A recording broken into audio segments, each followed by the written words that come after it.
사람은 어떻게 잘 살까 이 고민을 많이 하지 우리의 죽음에 대해서 그렇게 많이 생각지 않습니다. 하지만 생각보다 죽음이라는 것이 우리 곁에 가까이 와 있다라는 것은 우리가 다 인정하죠. 우리나라에서 평균 20분마다 한 명씩 돌아가십니다. 그렇게 해서 지난 한 해 한 31만 명이 죽었습니다. 굉장히 많은 사람이 죽음을 맞이하죠. 우리 교회 지난해에 40명을 장례식을 치렀습니다. 모두가 제가 설교하고 한 건 아니지만 우리 교인들만 있는 것은 아니고 우리 교인들의 직계 가족을 포함한 숫자이긴 하지만 40분이나 되는 분이 우리 곁을 떠나셨습니다. 제가 이 교회에 부임했을 때 몇몇 어르신들은 저한테 예약을 해 놓으셨습니다. 당신의 장례식을 내가 치러야 된다. 그래서 어르신 중에는 제가 처음 왔을 때 아이고 내 장례식을 치러주실 목사님이 오셨습니다. 그렇게 말씀하시는 것을 들었습니다. 그래서 저는 예약으로 지금 알고 있습니다. 설교를 많이 해서 친구들이랑 가끔씩 얘기하다가 야 이러다가 몇 년 안에 장례식 설교 책이 한 권 나오겠다. 그런 우스갯소리를 합니다. 사실 죽음을 생각지 않고 사는 거에 대해서 많이 신경을 쓰고 투자하고 있지만 우리가 예상하는 것보다 훨씬 더 죽음이라는 것이 가까이 평범하게 일상으로 우리에게 와 있습니다.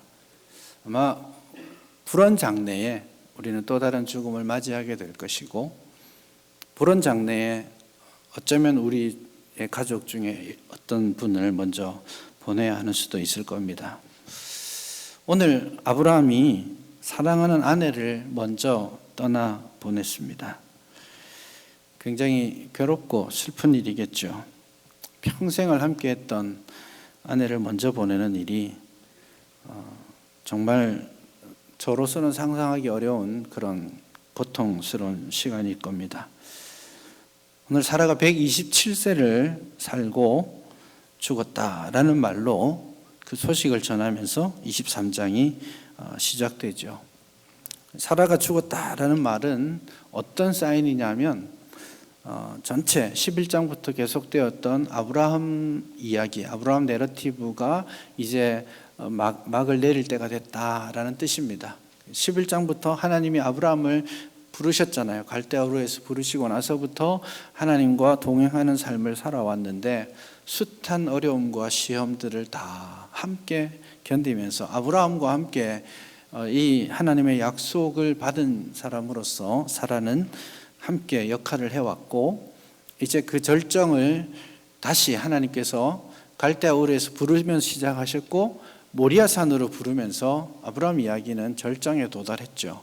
이제 끝났어요. 그래서 핵심 인물들이 죽는 것으로 이야기를 마무리하는 거죠. 그래서 23장부터 25장까지는 아브라함 이야기를 이제 차근차근 마무리해 가는 겁니다. 근데 마무리하는 데 있어서 중요한 메시지가 큰 틀에서 하나 있는데 그게 뭐냐면 23장에서는 이 사라가 죽었다라는 이야기를 해요. 그리고 25장에 가시면 아브라함도 죽는다는 이야기를 합니다. 약속을 받았던 사람들이 하나님과 믿음의 길을 걸었던 사람들이 시간이 지나니까 다 죽게 되죠. 당연한 일입니다. 그런데 이 한가운데에 24장이 딱 끼어 있죠. 24장은 아들 이삭을 장가 보내는 이야기입니다. 그래서 이삭과 리브가를 소개하는 그런 장면이 나오는데요. 이게 중간에 들어있는 기본적인 이유는 아브라함도 죽고 사라도 죽고 그렇지만 하나님의 약속은 하나님의 계획하심은 여전히 계속된다라는 이야기를 하는 겁니다. 그래서 사람은 유한하여서 시간이 정해져 있고 자신의 시간들 부르심의 시간이 끝나면 하나님이 부르시는 곳으로 또 가야 되겠지만 이 땅에서 하나님이 준비해 두신 그 약속들, 하나님의 계획들, 그것은 결코 끝나지 않고 계속되는 영원한 하나님의 약속이다라는 사실을 오늘 본문이 이제 알려주기 시작하는 것이죠. 오늘 23장을 한 번 더 보시면 그런 고민들이 생기게 됩니다. 왜냐하면 하나님께서 아브라함에게 약속하셨고 그 약속은 자손을 주겠다는 약속도 포함되어 있습니다. 이때 사라가 아이를 한 명 낳았잖아요. 하늘의 별과 같이 주겠다고 했는데 사라가 자기 목숨이 끝나는 그 순간에 아이 하나 겨우 낳고 이제 끝나잖아요. 그런 도대체 하나님의 약속은 언제 이루어지는 거야? 이런 질문이 생길 만한 거고, 또 하나는 땅에 대한 약속도 마찬가지입니다. 60년이나 지났어요. 하나님이 약속을 주신 지가 60년이 지났습니다. 그렇게 그 땅에서 살았지만 나그네로 살고 있는 겁니다. 이방인으로 살고 있죠. 그래서 4절에 보시면 아브라함이 제일 먼저 자신의 정체성을 나는 당신들 중에 나그네요 거류하는 자다. 60년이 지났음에도 불구하고 사랑하는 아내의 장례식을 치러줄 한 평의 땅이 자기에게 없다라는 거예요. 이 느낌이 얼마나 고통스럽겠습니까? 하나님께서 주신 약속의 땅인데 이 일이 일어나는 곳이 헤브론이에요. 실제로 헤브론은 창세기 13장에 등장합니다. 헤브론에 아브라함과 사라가 이사 가게 된 이유가 뭡니까? 하나님께서 땅에 대한 약속을 주셨을 때 믿음으로 헤브론으로 갔습니다. 하나님께서 너가 보는 동서남북을 보아라. 너가 그 동서남북의 모든 땅을 밟고 다녀라. 네가 밟는 땅, 네가 보는 모든 땅을 내가 너에게 다 주겠다. 너의 자손들에게 주겠다. 하나님 약속하셨어요. 그래서 아브라함과 사라가 아마도 막 같이 땅을 다니면서 땅을 밟고 다니면서 야, 이 땅을 하나님이 나에게 다 주신다고 약속하셨어. 그리고 그 땅에서 가장 높은 헤브론 산골짜기로 올라가서 그 땅을 내려다보며 하나님의 약속을 붙들었어요. 그게 헤브론에 정착하게 된 이유입니다. 물론 유목민으로서 왔다 갔다 했지만 이 헤브론에서의 정착이 60년이 지난, 약속을 받은 60년이 지난 이 순간 이 헤브론에 정작 아내를 묻을 한 평의 땅이 없는 거예요. 대단히 슬프고 고통스러운 이야기입니다. 이런 질문이 생겨요. 하나님은, 약속하신 하나님은 뭐 하고 계시나? 하늘의 별은 둘째 치더라도 좀 많은 아이들, 그래서 너 이름이 뭐였더라? 이름이 뭐였더라? 하고 좀 헷갈릴 정도의 행복은 누리다가 가야 되는 거 아니에요? 그렇지 않았어요. 보이는 땅을, 밟는 모든 땅을 주겠다고 약속하셨지만 정작 60년이 지났지만 여전히 이방인입니다. 여전히 한 평의 땅도 구할 수가 없는 이 슬픈 현실을 맞이하게 되는 것이죠. 하나님의 약속은 어떻게 되는 거예요? 그 질문에 대해서 오늘 본문이 답하고 있어요. 그 질문을 아브라함이 마음에 가졌습니다. 그리고 그 질문에 대한 답을 아브라함은 이 장례식을 통해서 하고자 하는 겁니다. 실제 이 장례 자체는 이 본문에서 중요하게 역할하지 않습니다. 1절과 2절에 보면 사라가 죽었다, 슬프다 이야기하고 19, 20절에 보면 아내 사라를 장사 지냈다. 그게 다예요. 그럼 중간에 있는 3절서부터 18절까지 있는 이 이야기, 죽음을 마치 양념처럼 이제 무대에 세워놓고 실제로 23장이 하는 목소리 높여서 말하고 싶은 한 가지 이야기는 땅을 소유하기 시작했다라는 거에 있습니다. 그래서 3절서부터 아브라함은 결심을 하고 땅을 소유하기로 작정합니다. 2절을 보시면 마지막에 아내가 죽었을 때에 사라를 슬퍼하며 애통하다가 그 시신 앞에서 일어나 나가서 해쪽 속을 만납니다. 여러분, 이런 장례가 벌어지면 사실은 본인은 정신이 없어요. 옆에서 뭐 일을 좀 도와주고 해야지 본인이 무슨 정신이 있어요. 이 어르신이, 노인이 다 된 이 어르신이 아내의 죽음을 생각하다가 아마 제가 생각했던 그런 질문들을 마음에 하다가 벌떡 일어나서 행동하기 시작하는데 그것이 바로 땅을 구입하는 겁니다. 헷족속에게 나아가서 땅을 구입하기 위한 계획을 세웁니다. 뭐 그리 중요한 문제였을까요? 그게 뭐 그리 급한 일이라고 장례식 먼저 치르고 나서 뭐 생각해봐도 될 것 같은데 이 장례식 한가운데에서 아브라함은 벌떡 일어나서 땅을 구입하기 위해 많은 노력을 기울이고 결국에는 그 땅을 등기 이전까지 마치고 소유합니다. 이게 아브라함에게 있어서 얼마나 중요한 일이었는지를 우리는 짐작하게 하는 것이죠. 여러분, 아브라함이 돈이 없었을까요? 굉장히 부자였습니다. 권력이 없었습니까? 굉장히 강력한 사람이었어요. 그래서 헷족속이 6절에 보면 아브라함은 이렇게 말합니다. 당신은 우리 가운데 있는 하나님이 세우신 지도자가 아닙니까? 그게 아브라함의 그 당시의 현재 지위였습니다. 사람들이 어떻게 보고 있는지를 말하는 것이죠. 그럼에도 불구하고 그가 한 가지 이루지 못하는 일, 그것은 땅을 소유하는 일이었습니다. 이방인으로서 땅을 소유하는. 지금이야 돈 있고 서로 거래만 맞으면 다 이렇게 땅을 구입할 수 있지 않습니까? 그건 어려운 일이 아니라고 생각하는데 고대 사람들에게 있어서 땅을 구하는 것은 대단히 어려운 일이었습니다. 여러분, 뭐 지금도 마찬가지일 수 있는데요. 대조상 대대로 물려왔던 그 땅을 소유하고 있는 것, 그것은 그들에게 있어서 굉장히 중요한 가치였습니다. 그래서 아무리 어려운 일이 있어도 땅을 누군가에게 팔고 그 땅을 떠난다라는 것은 그 당시 사람들에게 있어서는 용납할 수 없는 거예요. 조상들에게, 아버지에게 말할 수 없는 수치와 죄를 짓는 그런 일입니다. 그래서 땅을 판다라는 것은 가치관 속에 들어있지 않습니다. 그래서 법률로도 외국인에게 땅을 판매하는 것이 금지되어 있기도 합니다.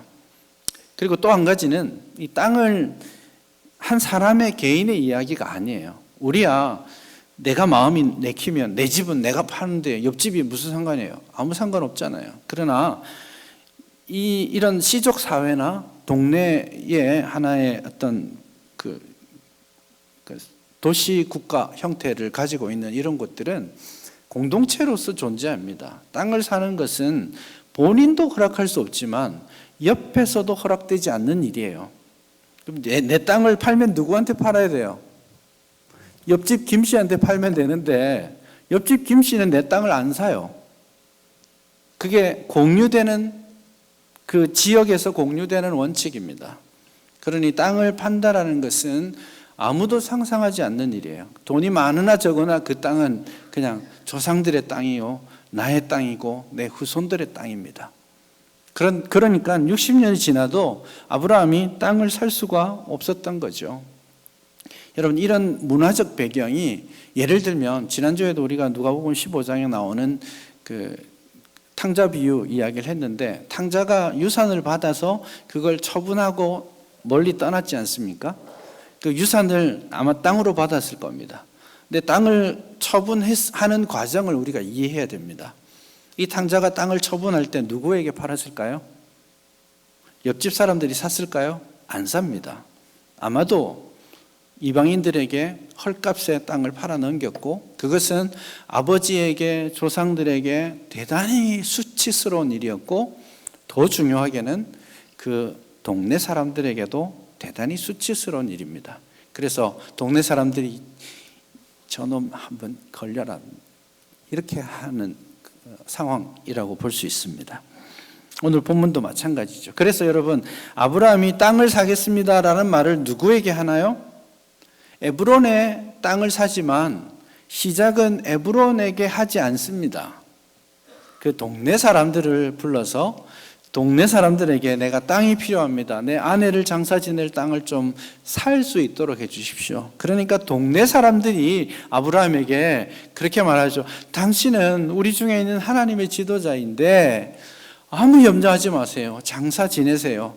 우리 중에 누구도 당신의 아내를 장사 지내는 것을 반대하는 사람 없습니다. 좋은 땅을 선택해서 하십시오. 되게 친절한 것 같지만 아주 냉정하게 말하면 이겁니다. 장사 지내. 그치만 땅은 줄 수 없어. 라고 거절하는 것입니다.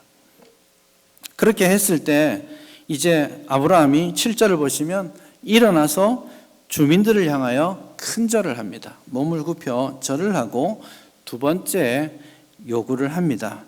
아니야, 그래도 이 땅이 나에게 필요합니다. 제발 나에게 땅을 팔아주십시오. 그러면서 동네 사람들에게 땅 중에 에브론이 가지고 있는 막벨라 굴을 사고 싶습니다라는 말을 동네 사람에게 합니다. 그 자리에 에브론이 앉아 있거든요. 근데 에브론에게 말하지 않아요. 이게 이 당시에 이 땅과 관련된 문화를 우리가 이해해야 되는 겁니다. 그래서 에브론에게 구하여서 땅을 팔 수 있도록 동네 사람들이여 허락해 주십시오. 이렇게 이야기합니다. 그 앉아있던 에브론이 깜짝 놀란 거죠. 내 땅? 하고 에브론이 일어나서 아브라함에게 굉장히 정중하게 이야기합니다. 막벨라 굴 거기서 장사 지내십시오. 원하는 대로 하십시오. 제가 그거 드리겠습니다. 이렇게 이야기합니다. 되게 멋진 이야기죠. 근데 이 말은 정확하게 말하면 이런 뜻입니다. 막벨라 굴에 장사 지내도록 그 땅을 잠시 빌려드리겠습니다. 하지만 팔 수는 없어요. 그렇게 거절한 겁니다. 그렇게 그 이야기를 듣고 이게 땅 사기가 얼마나 어려운지 봐야 됩니다. 이야기를 듣고 12절에서 아브라함이 또 한 번 더 엎드려서 큰 절을 올립니다. 이 늙은 할아버지가 또 큰 절을 올리면서 그 밭을 내가 상당한 돈을 줘서라도 사고 싶습니다. 제발 나에게 청하건대 내 말을 들어주십시오. 그렇게 간청하면서 그 땅을 사려고 합니다. 그 말을 들은 에브론이 결정타를 날리죠. 내 주여, 15절입니다. 내 말을 들으소서. 땅값은 은 400세겔이지만 그게 뭐 당신하고 나 사이에 뭐 무슨 의미가 있겠습니까? 그냥 장사 지내세요. 이렇게 이야기합니다. 무슨 뜻입니까? 땅값은 은 400인데 그거 신경 쓰지 말고 그냥 장사 지내요. 땅은 못 팔아요. 이 말입니다. 은 400이 왜 땅을 못 판다라는 이야기가 되는지 우리가 판단해 볼 필요가 있습니다. 은 400세겔이 도대체 얼마라고 생각되십니까? 정확하게 화폐 가치는 정확하게 알 수 없고 또 성경도 역사에 따라서 화폐 가치가 달라지기 때문에 알 수 없습니다만은 예를 들어서 다윗이 성전을 짓기 위한 터를 아라우나의 타작마당을 구입할 때 준 돈이 은 50세겔입니다. 차이가 크죠.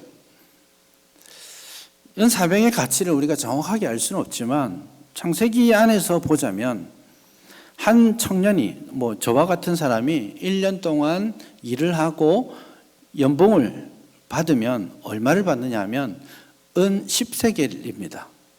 그러니까 은 400세겔은 저 같은 사람이 청년의 시절부터 은퇴할 때까지 돈을 40년간을 벌고 한 푼도 쓰지 않고 모아놓으면 생길 수 있는 정도의 양이죠. 그러니까 엄청나게 많은 돈입니다. 영도에 한 1,000만 원짜리 허름한 땅이 하나 있는데 누가 가서 그거 그 집 나한테 주시오 했는데 가만히 보니까 이 사람이 살 마음이 분명해요. 그래서 이 주인이 그거 10억 주면 팔 텐데 이렇게 이야기한 거예요.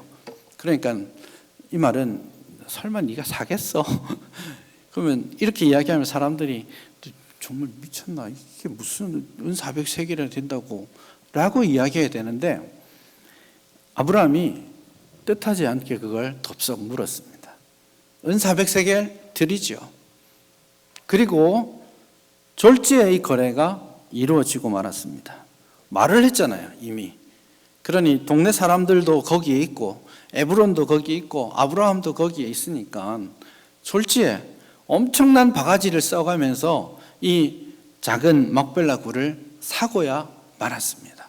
이 아브라함의 아주 뚜렷한 의지가 여기에 보이는 것입니다.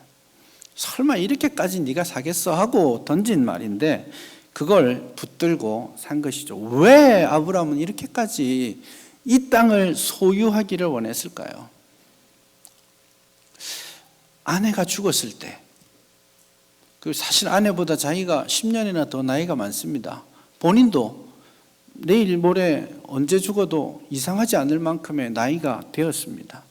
이 죽음이 가까이 오면서 나는 어디에 영원히 누울 것인가? 안식할 것인가?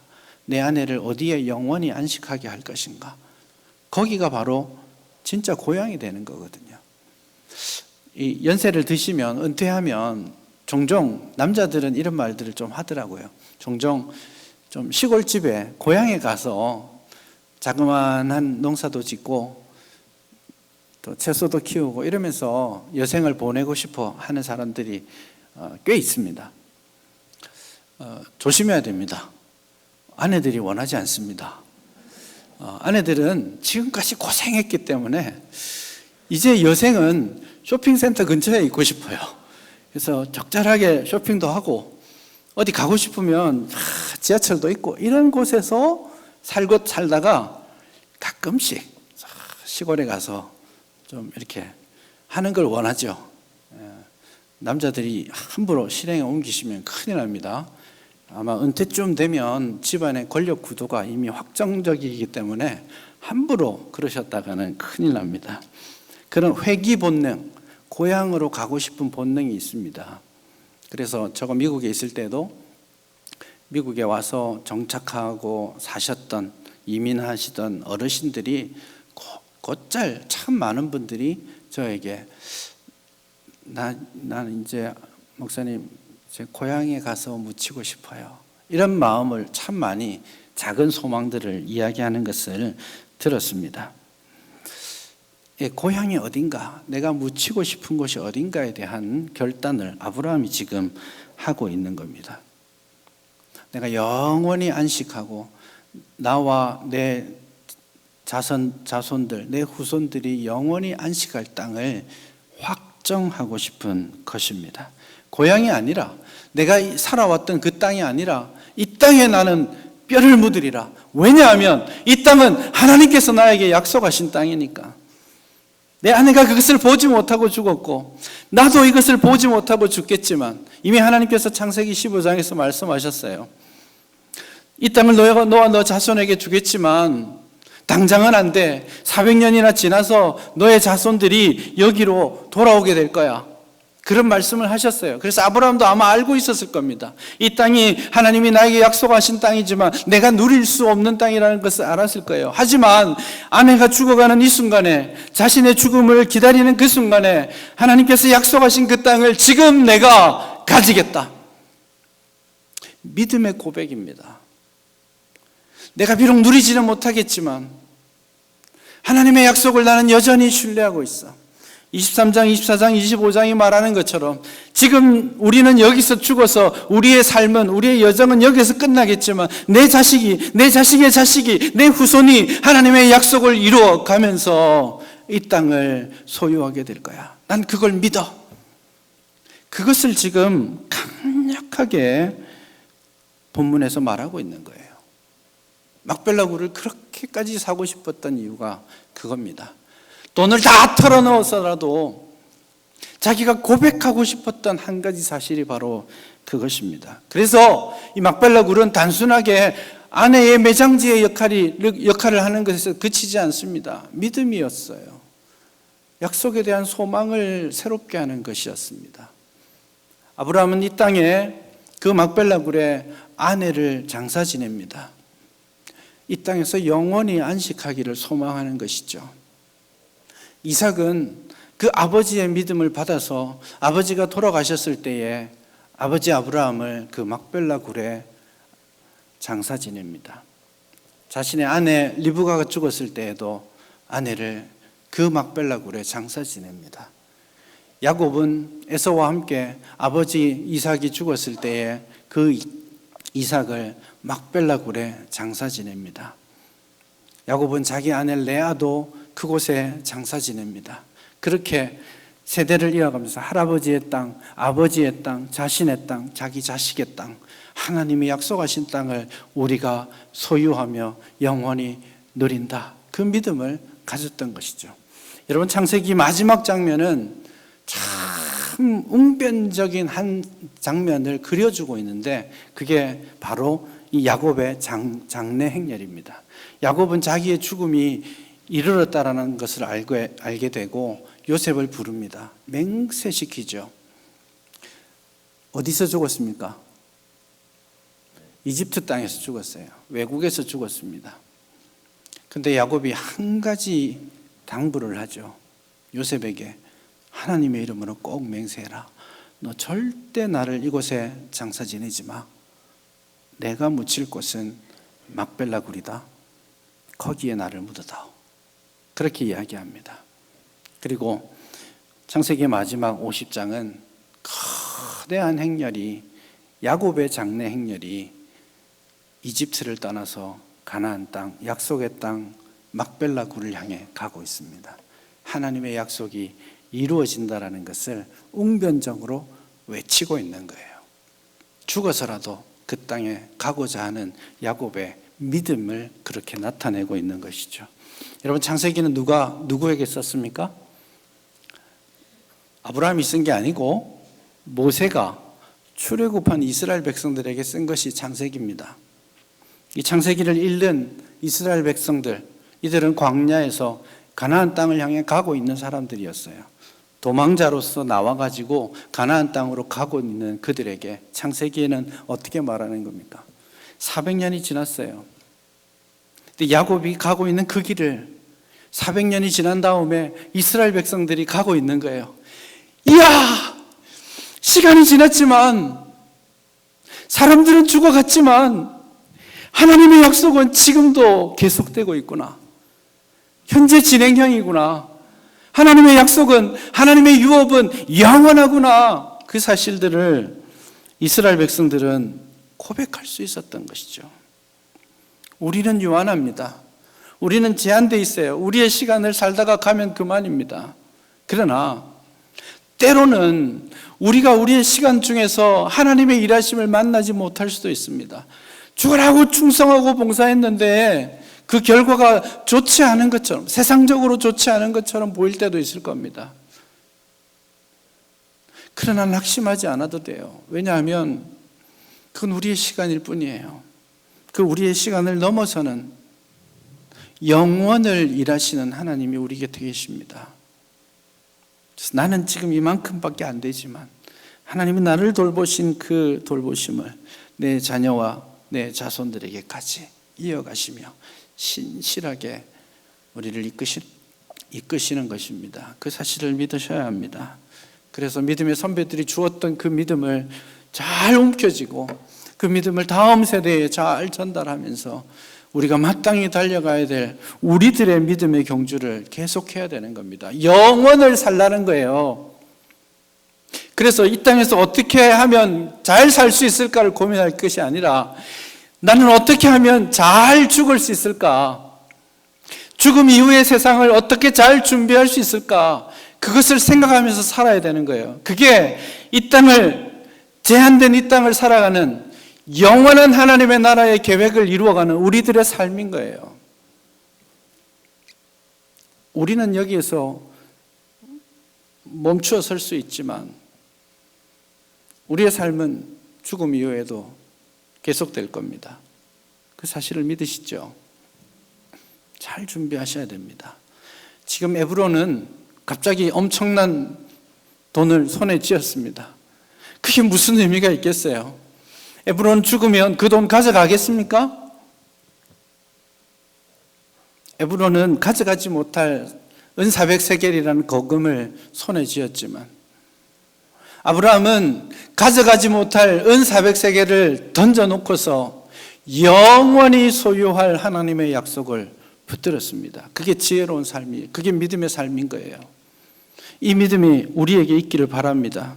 죽음 이후의 삶, 영원한 삶, 약속 가운데 사라지는 영원한 기업을 누리는 저와 여러분 될 수 있기를 바랍니다.